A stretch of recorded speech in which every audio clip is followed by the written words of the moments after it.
Bonjour à tous. Voici donc la séance du 25 janvier 2022, durant laquelle je vais en terminer sur le chapitre consacré à l'idée de fraternité. Vous vous souvenez peut-être que à la fin de la séance précédente, il y a une semaine, j'avais examiné ce que pouvaient être les fondements de l'idée de fraternité, de la valeur de fraternité. Ce que j'en ai dit était assez bref et il y aurait évidemment sur ce chapitre beaucoup de développement supplémentaire à faire, mais enfin, je ne veux pas être trop long. J'avais encore quelques petites remarques à ajouter sur cette question avant de passer à ce qui m'occupera donc à la fin de ce chapitre sur la fraternité, avant de passer à la question de la place de la fraternité dans la devise, la troisième position donc dans ce triptyque. Alors, quelques fondements qu'on suppose à cette valeur de fraternité. J'ai dit plus haut qu'elle n'est jamais ni comme affect, au point de vue subjectif, ni comme comportement, c'est-à-dire considéré du côté objectif. Elle n'est jamais, la fraternité, une attitude tout à fait naturelle. Une attitude, ce que j'entends par naturel, c'est une disposition, une attitude, une conduite, un affect qui s'imposerait d'eux-mêmes par la seule vertu et du seul fait de l'appartenance des individus à un groupe.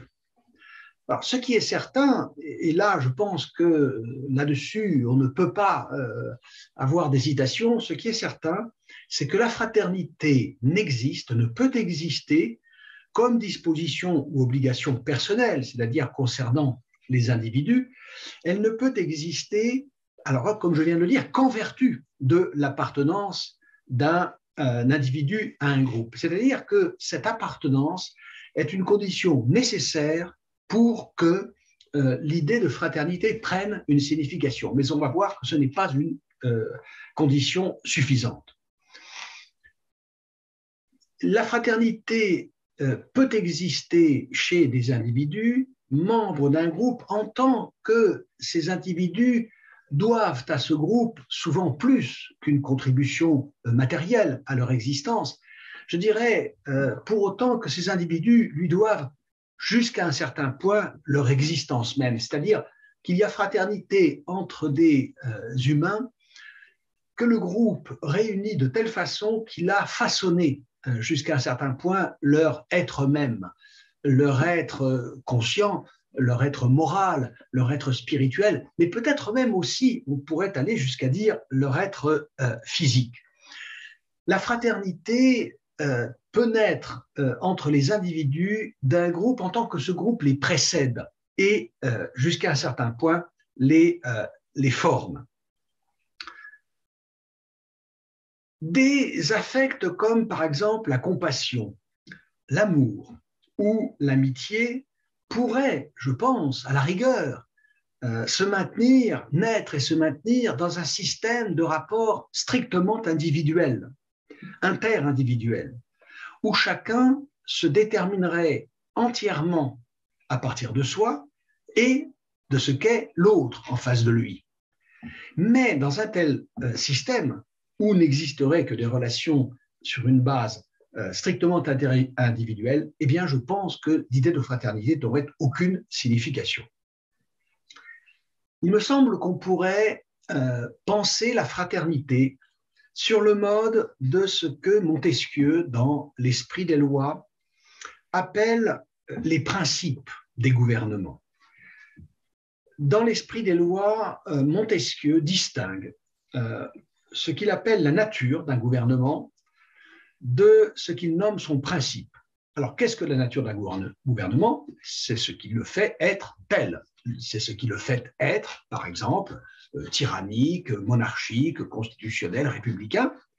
C'est ce qui constitue son essence. Nature, c'est essence, vous le savez, dans le vocabulaire des philosophes. Mais il faut distinguer l'essence du gouvernement de ce que Montesquieu appelle son principe, c'est-à-dire de son ressort, de ce qui chez les individus rend possible le fonctionnement de ce type de régime. Par exemple, dit Montesquieu, le régime despotique se définit, c'est sa nature, comme ce régime dans lequel un seul est libre, tandis que tous les autres sont assujettis. Le principe d'un tel régime, dit Montesquieu, est la crainte. En revanche, dans la monarchie, c'est toujours en effet un seul, comme l'indique l'étymologie, monos, un, qui gouverne, mais il n'est pas le seul, d'une part, à jouir de liberté, et d'autre part, le principe de la monarchie n'est plus du tout la crainte, c'est, dit Montesquieu, l'honneur. Alors, il serait un peu long ici d'expliquer ce que signifie que l'honneur est le principe de la monarchie. Ceux qui ont lu, par exemple, dans le cycle des Trois Mousquetaires, le dernier volet, à savoir le vicomte de Bragelonne, eh bien, ceux-là comprendront ce que veut dire la thèse de Montesquieu lorsqu'il affirme que l'honneur est le principe qui est au cœur du fonctionnement de la monarchie. Quant à la République, ou dans laquelle, dit Montesquieu, c'est le peuple qui gouverne, eh bien, plutôt c'est le peuple qui a la souveraineté, plutôt qu'il ne gouverne, ce n'est pas le terme exact. Dans la République où le peuple est souverain, eh bien, le principe, dit Montesquieu, qui fait fonctionner la République, c'est la vertu. Qu'est-ce que Montesquieu entend par vertu? Il faut prendre ici le terme non pas dans son sens strictement moral, mais en son sens proprement politique, un sens d'ailleurs qu'on va retrouver à peu près chez tous les auteurs du XVIIIe siècle, Rousseau en particulier. La vertu, c'est la préférence. Je cite Montesquieu, c'est la définition qu'il donne de la vertu républicaine, ouvre les guillemets, préférence continuelle de l'intérêt public au sien propre. Préférence continuelle de l'intérêt public au sien propre. Le citoyen vertueux est celui qui fait passer l'intérêt commun, l'intérêt du tout, l'intérêt du corps social, de l'association politique, avant son intérêt propre.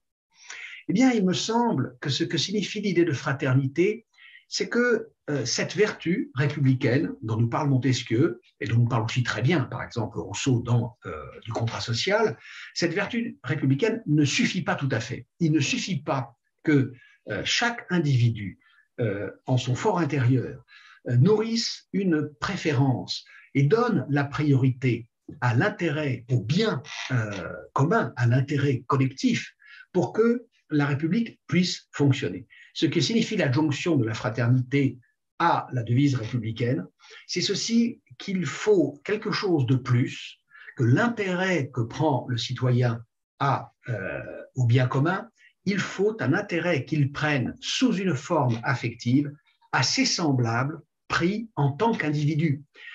Pris en tant qu'individu, je le répète, toujours en tant que ces individus, qu'il ne connaît pas d'ailleurs, avec lesquels il n'a peut-être aucun lien de proximité, en tant que ces individus sont membres de cette collectivité qu'est la communauté républicaine, éventuellement peut-être, en tant que ces individus sont tout simplement humains. Mais il faut, pour que l'État républicain s'élève, se hisse à la hauteur de sa dénomination, il faut aussi que le citoyen prenne un intérêt qui soit davantage qu'une capacité à agir en sa faveur, qui aille jusqu'à un affect chaleureux, qu'il prenne un intérêt à ses semblables, aux autres humains.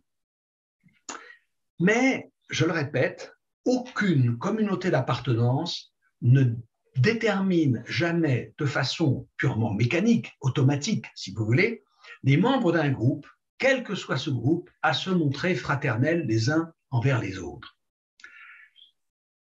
Je dirais que c'est vrai aussi d'ailleurs de la solidarité. Il ne suffit pas d'appartenir à un groupe d'intérêt pour être immédiatement engagé dans des rapports solidaires avec les autres membres du groupe. Donc c'est vrai de la fraternité, c'est vrai de la solidarité. Même le fait de partager, par exemple, une condition d'opprimé, une condition d'exploité, une communauté de bannis, par exemple. Rien de tout cela ne suffit à susciter des attitudes, des conduites de fraternité. Encore moins peut-on espérer, me semble-t-il, que la simple communauté biologique d'appartenance à une espèce, et encore moins une communauté d'appartenance au vivant ou à l'univers, comme le voulait, souvenez-vous, Albert Jacquard, encore moins ces conditions pourraient-elles être suffisantes pour que naisse entre les humains une attitude fraternelle. Partout, il y a des ferments de tension, de dissension. Partout, il y a des forces centrifuges qui, même si elles ne l'emportent pas, produisent toujours des effets de dispersion, des effets d'éclatement, tout simplement par préférence donnée à l'intérêt propre et donc à l'égoïsme. Ce que produit l'appartenance, à quelque échelle que ce soit, à un groupe, c'est toujours non pas une propension naturelle et spontanée à être solidaire ou fraternel. Ce que produit cette appartenance, c'est une obligation. C'est une obligation qui peut très bien n'être pas satisfaite. Ce qui est suscité par cette appartenance, c'est un devoir dont l'accomplissement ne va jamais de soi et dont l'accomplissement exige par conséquent toujours de chacun un effort. En tant qu'attitude consistant en des pratiques altruistes, eh bien, la fraternité exige de chacun qu'il donne de lui-même, qu'il prenne sur lui-même, qu'il fasse donc un effort. En tant que disposition affective, eh bien, cette fraternité, elle doit être cultivée. Cela veut dire qu'elle ne va jamais de soi. En ce sens, c'est en ce sens, me semble-t-il, qu'il est pertinent de parler de la fraternité comme d'une vertu. Vertu, voulant dire étymologiquement puissance, force, hein, on sait ce que veut dire par exemple la vertu d'un médicament, eh bien oui, la fraternité est une vertu, alors la prise en ce sens, elle est une vertu en ce qu'elle suppose chez celui qui en est capable une force. Alors au sens moral, la vertu est, Rousseau la définissait, la force de faire son devoir dans les occasions difficiles. Voilà, c'était la définition de Rousseau, la force de faire son devoir dans les occasions difficiles. Et il ajoutait, il n'y a pas de vertu sans combat, il n'y a pas de vertu sans victoire, bien entendu. Eh bien, naturellement, force de faire son devoir dans les occasions difficiles, étant donné que les occasions de faire son devoir sont presque toujours difficiles, la vertu est toujours requise. Et qui plus est, toujours requise, elle n'est jamais acquise. C'est-à-dire que ce n'est jamais quelque chose sur quoi l'on puisse se reposer.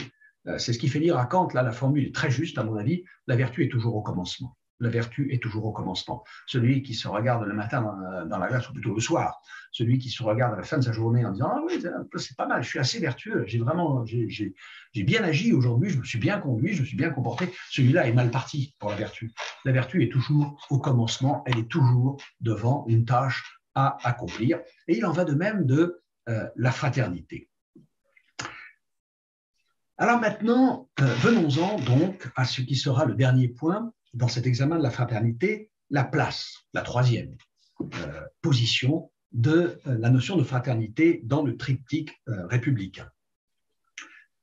Si Victor Hugo a raison de voir dans le texte de la devise, je le cite, hein, j'avais commencé en produisant cette citation, si Hugo a raison de voir dans le texte de la devise, je le cite, une gradation irréprochable. Une gradation irréprochable, il faut chercher ce que signifie la position de la fraternité en troisième et dernière place de l'énoncé de cette devise. Alors, le lien, on l'a vu, ça, j'ai essayé de le montrer de façon assez détaillée, assez poussée. Le lien est si fort de la liberté à l'égalité.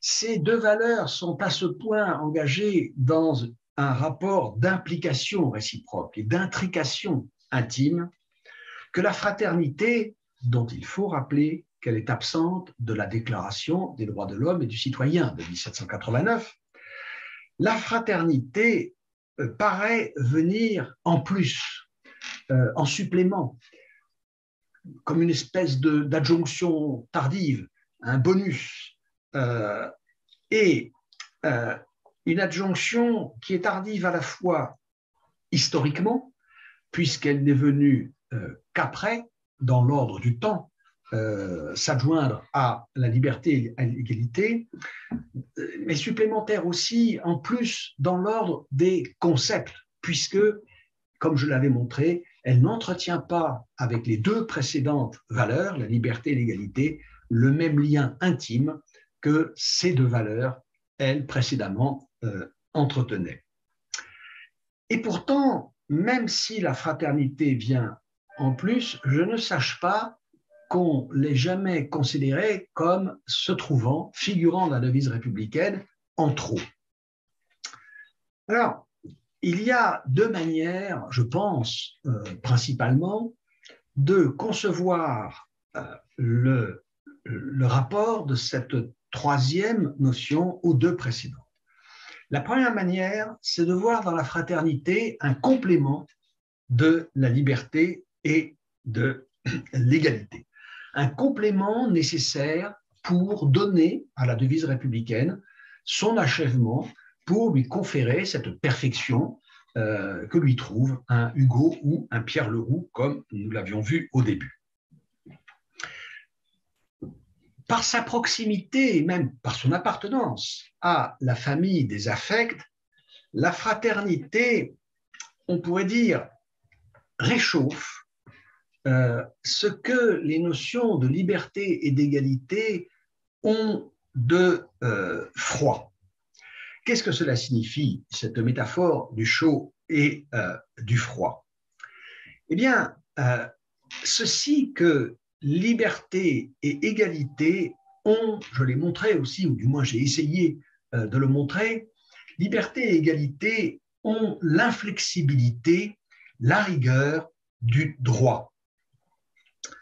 Ils appartiennent, ces concepts, à l'univers des principes, c'est-à-dire de ce qui constitue le socle du dispositif républicain, et des principes qui nous mettent d'abord et avant toute chose devant des interdictions. La liberté, c'est ce que les individus, chaque individu doit respecter en autrui, c'est aussi ce que l'État doit respecter. C'est ce que signifie l'idée de la sûreté, par exemple, je l'avais dit. Et donc, la liberté nous place d'abord devant un certain nombre d'interdits. La liberté, c'est ce dont je jouis moi-même, bien sûr, mais c'est ce à quoi, chez l'autre, je n'ai pas le droit de porter atteinte. Et l'égalité, c'est pareil. L'égalité, c'est ce qui m'interdit d'accorder un privilège.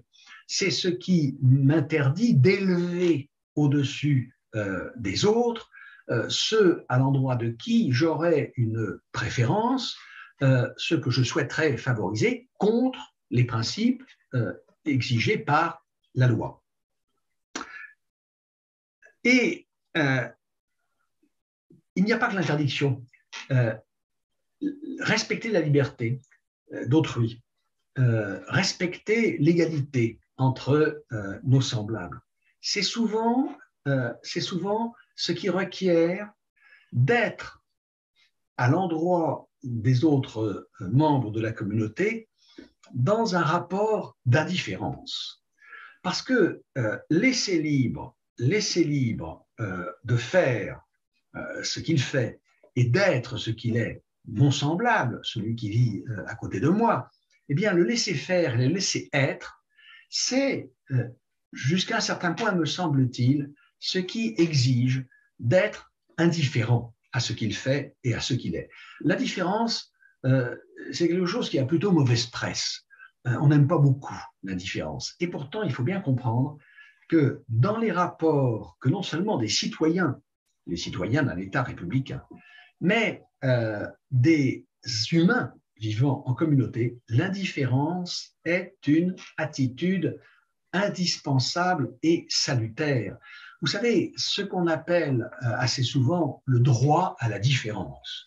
Droit qui va être, par exemple, revendiqué par des minorités ethniques ou des minorités, par exemple, sexuelles. Eh bien, des personnes qui, par leur appartenance ethnique, ou même simplement par leur couleur de peau, par leur orientation sexuelle, sont en situation de minorité dans la communauté civique ou la communauté humaine. Ces personnes, quand elles réclament un droit à la différence, moi, c'est surtout un droit à l'indifférence à quoi elles aspirent. Elles voudraient qu'on leur fiche la paix, d'abord et avant toute chose, c'est-à-dire que le fait d'avoir telle couleur de peau, le fait d'avoir telle orientation sexuelle ne fasse pas justement de différence, n'induise pas de différence quant à la manière dont on se comporte vis-à-vis de ces personnes. Et traiter également, respecter le principe d'égalité, c'est aussi ne pas avoir de préférence, ne pas faire de privilèges, et donc, en un sens, là aussi, c'est souvent être dans l'obligation de se montrer tout simplement indifférent. Et voyez par exemple le principe de laïcité. Mais le principe de laïcité est assez bien défini comme principe d'indifférence. C'est l'indifférence de l'État vis-à-vis des religions. L'État se moque, l'autorité civile se moque du fait que vous croyiez ceci ou cela. L'État n'a affaire aux religions qu'en tant que certaines pratiques religieuses ou certains discours émanant des croyants ou des autorités religieuses, en tant que ces pratiques ou ces discours ont quelque chose à faire avec la loi. Certes, au nom de la laïcité, je peux interdire à une religion de se mêler, par exemple, d'intervenir dans les affaires publiques. Attention, je ne dis pas de prendre position dans les questions concernant les affaires publiques. Je dis d'intervenir directement dans les affaires publiques, c'est-à-dire celles qui sont de la responsabilité de l'État. Ça, la laïcité commande, en effet, de poser ce genre d'interdiction, mais elle ne le commande pas au nom du fait que telle religion aurait tel contenu qui serait pire que tel autre. Non, elle commande simplement à ce que les affaires publiques soient menées conformément aux principes républicains de souveraineté populaire et des libertés fondamentales, sans qu'y interviennent quelques groupes particuliers, quelques communautés particulières, qu'elles soient d'ailleurs religieuses ou qu'elles soient d'une autre nature, spirituelle, mais même politique ou autre. En revanche, je rappelle que le principe de laïcité n'exige absolument pas que les groupes religieux s'abstiennent de prendre position en tant que tel dans le débat public. Je ne vois rien qui attente au principe de laïcité dans le fait que, par exemple, la conférence des évêques de France prenne position sur telle ou telle question sociale, politique ou sociétale. Je n'y vois à titre personnel aucun inconvénient, je ne vois d'ailleurs aucun attentat à la laïcité dans le fait qu'on défile dans la rue sous des bannières, des drapeaux, des banderoles et des slogans à caractère religieux.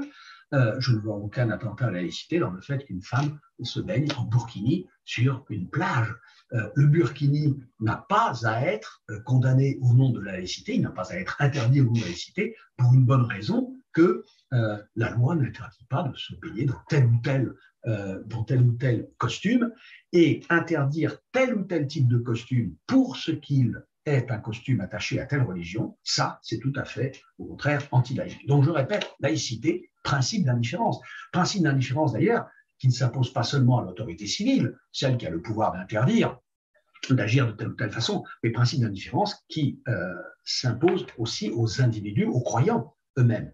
Parce que la laïcité exige vivre sous le principe de laïcité dans un État républicain. Cela exige évidemment que moi, croyant ou incroyant, je laisse celui qui croit autre chose que moi ou qui ne croit pas croire et dire ce qu'il croit comme il veut, sans m'en mêler, là encore, principe d'indifférence.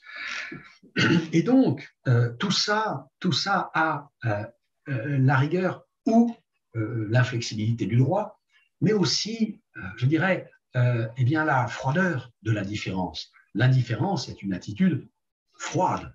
Je veux dire que se rendre capable d'indifférence, c'est faire baisser la température des affects qu'on éprouve à l'endroit de ce que fait ou de ce qu'est un autre. On ne sent plus rien.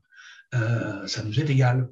Eh bien, avec la fraternité, on va compenser cette froideur par une obligation de s'intéresser à l'autre, d'être concerné par l'autre, de s'en rapprocher et donc d'apporter à l'autre une chaleur en même temps qu'on se réchauffe auprès de l'autre.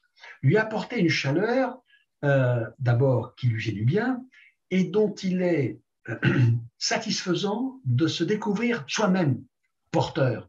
Voilà ce que dit aussi la fraternité. La fraternité, c'est ce qui nous permet d'aller au-delà, c'est plutôt ce qui nous oblige à aller au-delà des strictes et rigoureuses contraintes du droit ou de la pure et simple indifférence à ce que fait ou à ce qu'est l'autre. Voilà en quoi, me semble-t-il, la fraternité advient dans la devise comme un complément à la liberté et à l'égalité. Un complément salutaire, un complément qui n'est pas toutefois, je dirais, d'obligation stricte dans la République. Vous avez le droit de n'être pas fraternel. Vous n'avez pas le droit d'attenter à la liberté et à l'égalité. Vous avez le droit de ne pas être fraternel, l'être le plus froid, l'être le plus indifférent, eh bien, peut-être peut-être un républicain tout à fait correct, s'il est scrupuleusement attentif aux exigences de la loi, et je crois même d'ailleurs qu'il y a peut-être des républicains froids qui sont de meilleurs républicains que certains républicains un peu trop chauds qui voudraient mettre la fraternité peut-être un tout petit peu trop haut. Mais ça, c'est une question sur laquelle je ne veux pas, pour l'instant du moins, m'arrêter, m'appesantir. Alors, j'ajouterai ceci, que ce n'est pas simplement la fraternité qui vient compléter l'égalité, mais l'égalité, en un sens, se trouve aussi dans la devise en complément de la fraternité. Pourquoi? Parce que la fraternité trouve dans l'égalité une assise, un support. Parce qu'on imagine mal qu'une fraternité quelconque puisse s'épanouir entre des individus que sépareraient de trop grandes inégalités. Et je pense d'abord, bien sûr, à l'inégalité de droit, à l'inégalité juridique. Si nous n'étions pas, dans la République, égaux devant la loi, égaux au regard du droit, eh bien, on ne voit pas très bien quelle fraternité pourrait exister entre des humains situés dans une telle relation. Et d'ailleurs, c'est là que nous voyons la question du rapport entre l'égalité et la fraternité nous conduire au-delà du droit. Parce que l'appel à la fraternité résonne, on le sait bien, dans le vide, quand l'ordre économique et social, et non pas simplement juridique, quand l'ordre économique et social laisse prospérer les inégalités de revenus de patrimoine à un niveau inacceptable. Les riches deviennent aveugles et sourds aux malheurs et aux injustices qu'endurent les pauvres. Quant aux pauvres, ils trouvent dans leurs souffrances et dans les injustices qu'ils subissent tous les mobiles pour l'indignation d'abord, ensuite la haine et enfin la violence. Mobile, peut-être pas légitime, mais au moins bien souvent compréhensible.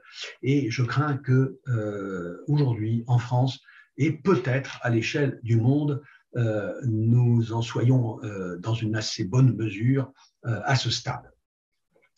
Alors, à cette logique de complémentarité que je viens d'évoquer, s'en ajoute une autre, qui est une logique inverse plutôt, qui est une logique de correction ou qu'on pourrait dire, de modération. Et c'est le deuxième et dernier point que je voudrais développer à propos de cette troisième place de la fraternité dans la devise. Il faut ici que nous considérions un fait important.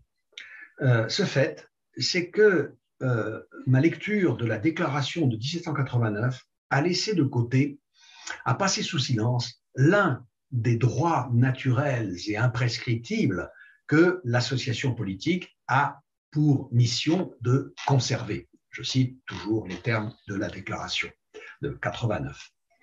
Après la liberté, dans l'énumération de ses droits naturels et imprescriptibles à l'article 2, après la liberté, mais avant la sûreté et avant la résistance à l'oppression, qui intervient en dernière position, eh bien, la déclaration mentionne la propriété.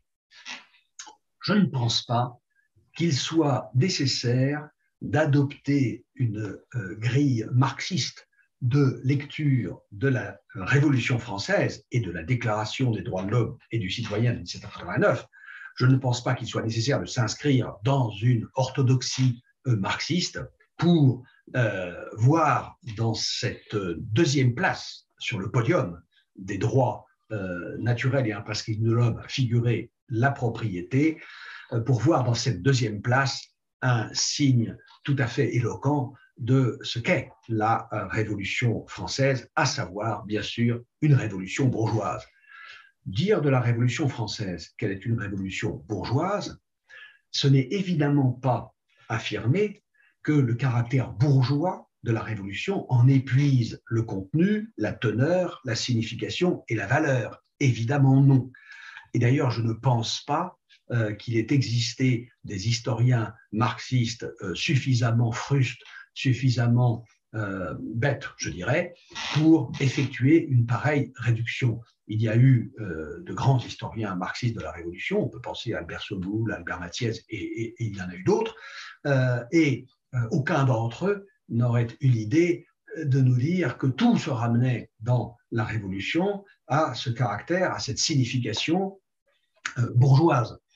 Mais enfin, c'est un fait que le simple fait que la propriété arrive en deuxième position à l'énumération des droits naturels de l'homme, avant même la sûreté, avant la sûreté, c'est-à-dire avant l'immunité à laquelle le citoyen a droit face à la violence d'État. Eh bien, ce fait est évidemment significatif. Et il est complété par cet autre fait que c'est sur l'idée de propriété que s'achève à l'article 17 la Déclaration des droits de l'homme et du citoyen de 1789. Article 17 qui est consacré aux conditions légales de l'expropriation. Alors je ne sache pas qu'il ait jamais été question, du moins sérieusement, d'introduire dans la devise nationale l'idée de propriété. Dans le triptyque, c'est-à-dire dans ce triplet de notions construit à partir de ce socle inébranlable de la liberté et de l'égalité, on a vu s'ajouter à une occasion au moins la propriété, et voici quelle fut cette occasion. Le 3 juin 1792 eut lieu à Paris une fête de la loi. Une fête de la loi. Cette fête de la loi avait été célébrée en l'honneur d'un Jacques-Guillaume Simonneau. Cela s'écrit S-I-M-O-N-E-A-U, Jacques-Guillaume Simonneau, qui avait été tué par des manifestants lors d'une émeute pour avoir refusé, en tant que maire de sa commune, de contraindre les marchands qui vendaient leurs produits sur le marché à baisser le prix du blé et du pain. Face aux émeutiers qui exigeaient la baisse de ces denrées de première nécessité, eh bien, au nom du droit de propriété, Jacques-Guillaume Simonneau avait refusé de prendre comme maire le décret qu'il aurait sans doute eu le droit de promulguer concernant le prix des marchandises vendues sur son marché. Évidemment, ce sont de telles circonstances qui conduisirent, lors de cette fête de la loi, à mettre en avant, car il fut inscrit sur une banderole, le triptyque liberté, égalité, propriété. Mais évidemment, cette introduction de la propriété, on pourrait presque dire cette immixtion de la propriété dans la devise, qui n'a jamais été d'ailleurs liberté, égalité, propriété, la devise de la République française à aucun moment. Cette immixtion est évidemment restée absolument sans lendemain. je ne pense pas qu'aucun des contextes dans lesquels la devise actuelle fut instituée ou rétablie ou ressuscitée, par exemple à la Libération, je ne pense pas que dans aucun de ces contextes, 1848, 1879 par la Troisième République, 1946 après la Seconde Guerre mondiale, je ne crois pas qu'aucun de ces contextes aurait pu autoriser la propriété à faire une apparition dans la devise républicaine. Au contraire, si l'on réfléchit un peu sur la signification de ces trois dates, 1848, 1879 et 1946, eh bien, on s'apercevra que le contexte était aussi défavorable que possible à un retour au premier plan de l'idée de propriété. Il reste que la révolution de 1789 a ouvert une époque et qui se poursuit aujourd'hui, qui n'est aucunement fermée et qui ne semble pas près de se clore, cette époque. La révolution de 89 a ouvert une époque pour laquelle le droit de propriété privée constitue un socle social et institutionnel d'une extrême robustesse pour notre vie commune. C'est comme cela, hein. C'est un fait, c'est un fait. Par exemple, un fait qu'atteste ce constat que, par exemple, s'il n'est question dans les discours politiques que de la valeur travail, c'est-à-dire que si l'on nous répète constamment qu'il n'y a au fond de richesse légitime que acquise par le travail, je ne sache pas que nulle part sur l'échiquier politique, dans l'éventail politique, je ne sache pas que quelqu'un mette en avant de façon sérieuse le mot d'ordre de suppression de l'héritage. L'héritage est un bien qui vous échoit évidemment sans travail. Or, la suppression de l'héritage, l'abolition de l'héritage a pu être longtemps un mot d'ordre communiste et même un mot d'ordre socialiste, a été un mot d'ordre défendu par des courants qui se réclamaient expressément du socialisme ou non du travail. Vous savez, c'est Locke, au XVIIIe siècle, enfin XVIIe, XVIIIe, qui nous dit que il n'y a de justification à la propriété privée que le travail. Eh bien, ce Locke est aussi, bien qu'il soit regardé comme un des fondateurs de la pensée libérale, il est aussi d'une certaine façon un penseur du socialisme. Et si vraiment il n'y a de propriété légitime que par le travail, que n'abolissons-nous l'institution de l'héritage. Dès lors, évidemment que la propriété occupait cette place, non pas dans la devise, elle n'y figure pas, mais dans la déclaration, et dans le système social qu'inaugure la Révolution française, eh bien, la fraternité pouvait et même devait intervenir comme principe correctif. Parce qu'on voit mal, en effet, par exemple, que des parents puissent pratiquer entre leurs enfants une répartition des biens entre les frères et sœurs, aussi inégalitaire que celle qu'a engendré dans nos institutions le système de la propriété privée. On voit mal que cela puisse arriver sans provoquer dans la famille une discorde et des insurrections qui compromettraient jusqu'à son existence même. On sait bien, par exemple, quels ravages peuvent provoquer dans les fratries les questions de succession patrimoniale. Le troisième terme, il est donc là pour compléter et parfaire ce que disent les deux autres, mais aussi pour tempérer et servir de contrepoids à ce qui n'est pas dit dans la devise, mais qui est expressément dit dans la déclaration, à savoir le rang très important donné à la propriété privée. À l'inverse d'ailleurs, on pourrait faire remarquer qu'il y a dans l'idée de liberté ce qu'il faut pour tempérer l'idée de fraternité. Parce que, comme je le disais tout à l'heure, il y a peut-être une certaine façon d'exalter la fraternité qui va jusqu'à lui conférer un caractère fusionnel contre lequel l'exigence de liberté fait une assez bonne protection. Car lorsque s'impose dans les combats, dans les luttes, dans les situations difficiles, lorsqu'on a affaire à un ennemi, lorsque s'impose l'exigence de fraternité, et de solidarité, lorsqu'il faut se serrer les coudes, lorsqu'il faut de faire plus qu'un, alors là, on sait que la liberté court les plus grands risques.